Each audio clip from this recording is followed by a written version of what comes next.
So with our handsome Mr. W, ready? Find it. We're going to warm up a little bit with a couple little find its, but then I want to work a bit with some weight behaviors. So, oh, did we lose that one? Oh no, he got it.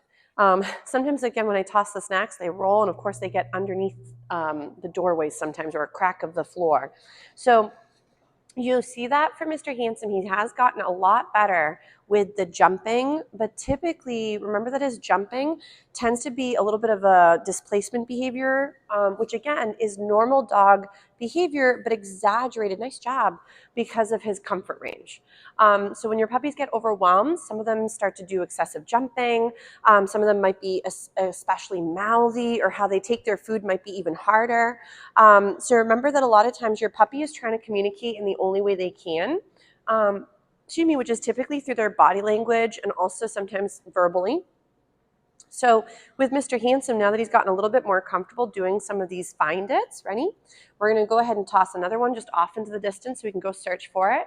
He hasn't gotten quite as good as Mr. T. The little guy Teddy tends to find all of his missing snacks.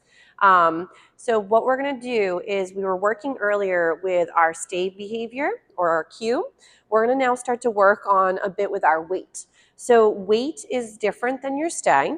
So for a lot of folks, sometimes stays have been stay there till I call you, but then other times you've been telling the puppy don't move.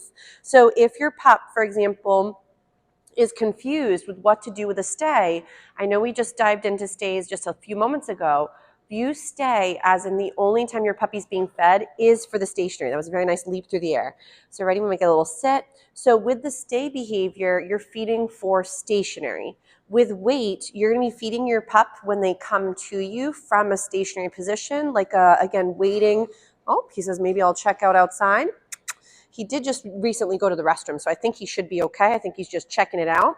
That's a very nice decision right there. So he's been starting to figure out that coming over to me and getting either a sitting position or keeping all four on the floor has been more valuable than sometimes doing that jumping. But remember, when sometimes he is, again, giving you a hard time, he's having a hard time. So for the wait behavior, what we're going to do, we're going to get our lovely to go into a sit.